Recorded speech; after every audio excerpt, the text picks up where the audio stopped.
Hey guys, so it looks like Obama used the Autopen when it came to signing the fiscal cliff legislation that was passed a couple days ago. I think it was on Tuesday. So this is kind of significant because this means that Barack Obama let a machine put a signature on documents that, impacted the United States quite significantly. If you're not aware, for the past week or so, I think it's since about a week before Christmas started, he actually flew down to Hawaii, and he was still in Hawaii as the date of when the legislation was signed. So he actually couldn't. So there's only a few options that the White House could have taken. The first is they could fly down to Hawaii, which is around nearly 5,000 miles from Washington, so that's kind of extreme. Obviously, the Air Force One could not go that fast, so they would have to use some sort of, like, I don't know, Concorde or something. The second option is they use this machine. Now, it's called an Autopen. So basically, what happens is there's a card, it's like a credit card size. It has like a technology in there, something like a little card strip thing, where basically you can only use that signature tied to that card. So if you don't have the card, you can't use the signature. Simple, right? Now, obviously, we don't know what version Obama is using of the Autopen, but we can only imagine it's custom built because why not, right? Yeah, basically the above version is the Ghost Rider edition.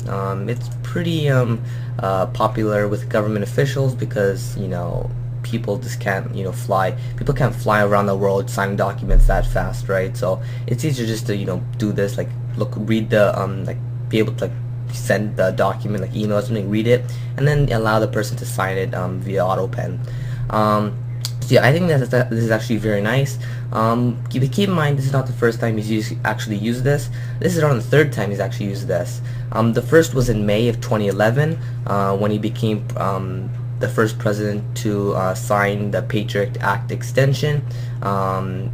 Yeah, so that's kind of nice, I guess. The second time is in November of 2011 from Indonesia, and now is the last time, right? Now there's controversy over whether this is going against the Constitution's mandates. If you're not aware, the Constitution says that, and I quote, "He," meaning the president, "shall sign it," which means it is a bill. Yeah, so basically, this hasn't actually gone through court, but the Justice Department wrote a 29-page document saying that using Autopen is perfectly okay. So I think overall this is great news for Obama. It saves times, it gets the job done in a pretty fast amount of time. So overall, I think it's great that he used an Autopen. But here's what I think is so interesting. Here is actually an example of both versions. Now, this on the left side is his legitimate handwritten signature. The one on the right side is an Autopen version. So the first thing you'll notice is the size differences.